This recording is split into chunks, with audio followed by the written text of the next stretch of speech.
It's Sunday, September the 22nd, and this is Trillium Talk, a look inside the week that was in Ontario politics. I'm Scott Sexsmith, and excited as always to have back with us our editor-in-chief at the Trillium, Jessica Smith-Cross. Jess, welcome back to the show. Great as always to have you here. Hi, Scott. Always good talking with you. All right, Jess, a few weeks back, we sat here and discussed a story that you did that focused on an increasing number of families of kids with high needs who had been surrendering them to CAS care when they couldn't get enough support to get them safe at home. The premier at the time said this was unfortunate, but he's pouring money into that. Now you've done a follow-up where you spoke with parents in that situation. Can you tell me about those conversations? Yeah, there were a lot of them. I spoke to about 9 different parents about, their situation. So all of them had kids who have what they call complex needs for one reason or another. And in all of their cases, that meant a developmental issue, mental health issue. It was severe autism, fetal alcohol syndrome, or suspected fetal alcohol syndrome. And all of this led to severe mental health and behavioral challenges. Some of these parents were adoptive parents. They had adopted kids, found out they had fetal alcohol syndrome, and that in those cases in particular, the kids would tend to have sort of episodes of explosive rage where because of the FASD, they can't really control, stay regulated and under control. So the parents were all struggling. They talked about struggling to find the services they need to keep their kids well and at home. So mental health care, or the parents of kids with severe autism, there were problems with the Ontario Autism program.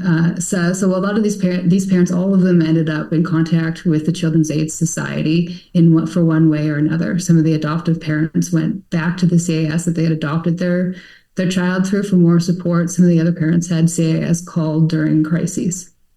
So, Jess, in those conversations with parents, what was their general perception of the government's claim that they're pouring money into these services? Do they feel this funding is making any difference on the ground? Is it just rhetoric?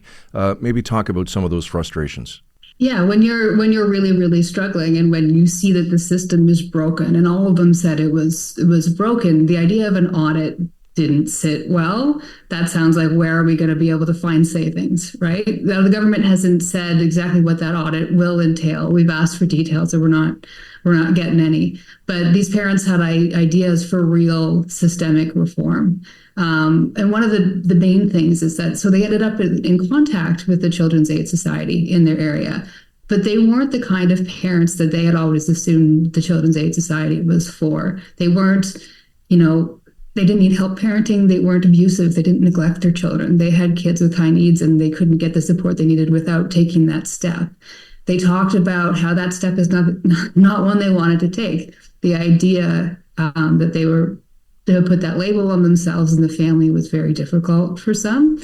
Nobody wants to, give up custody or care of their kid even temporarily. So their kid, right?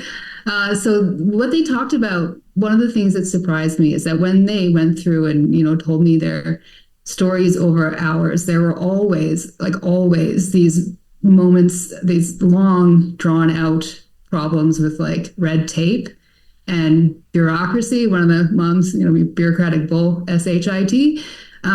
It's stuff that you might seem normal, you might think of with government operations. You're on a wait list for a program. There are rules for eligibility that don't really make sense. Or to qualify, you have to get this kind of assessment, but it has to be from this provider, not the one who's ready to do it now, but one who has a 7-month wait list.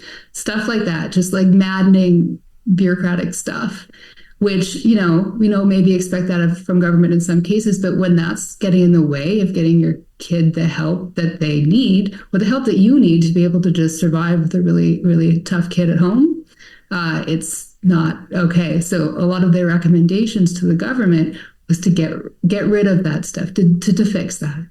I know you spoke with the Minister of Children, Community and Social Services, Michael Parsa, on this. What did he have to say, and what does his government plan to do to address this? Yeah, I did manage to speak with him the other day when he was coming out of a committee meeting at Queen's Park. So he stopped in to talk with me and another reporter. And I asked him, I told him about, what the families were experiencing. I tried to describe the sort of red tape and bureaucracy problems that they were having. And he didn't have any specific solutions for that. I asked him if he had any ideas. I asked him how it was going, trying to reduce red tape, because that's something the government was elected to do. But he did talk about how it is important, to help these kids, and that he's constantly trying to improve these services. But I didn't hear from him, that the government is really taking this issue, the issue of the bureaucracy problems, the red tape problems, seriously. He obviously does take children's welfare seriously, but the specific problems that these families were facing, I didn't hear, yes, we're going to do something about that. All right, quickly to some other political news. A by-election and a weekend Liberal Party. What's the update here? Yeah, so politics goes on. There was a by-election last week in the Bay of Quinte, so that's sort of the Belleville and surrounding area. Longtime PC MPP and Cabinet Minister Todd Smith left for the private sector, opening this up. The PCs nominated a candidate and called the by-election basically right away. It looked like an effort to catch the other parties flat-footed. The Liberals put up a good fight in this one, though. So the PCs nominated their candidate. The Liberals came out the door with another candidate. Both of these guys were city councillors, so well known in the riding. The PCs won. They held on to the seat. They got about 39% of the vote. The Liberals got about 33%, and the NDP 23%. So it was a hold for the PCs, but it ended up being a little bit more of an exciting race than one might have expected. Todd Smith had won that riding so overwhelmingly in recent years. He's a really popular guy, I think, at home and at Queen's Park as well.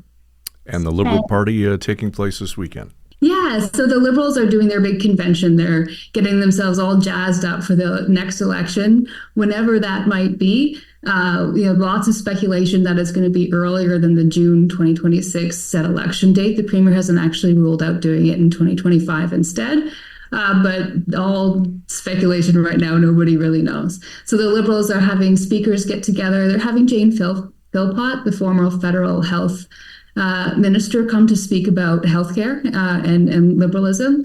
There's a lot of wonder if she's going to throw her hat in the ring. The riding she used to represent federally is represented by a really well-known, really powerful conservative cabinet minister provincially. So that would be a fun race to watch if that ends up happening. All right. For the most extensive coverage of Ontario politics anywhere, download and subscribe to Trillium Talk wherever you get your favorite podcast. And of course, you can log on and become a Trillium Insider today at thetrillium.ca. Editor-in-Chief Jessica Smith-Cross, great to have you with us, Jess. Thanks for this and have a great week. Thanks, Scott.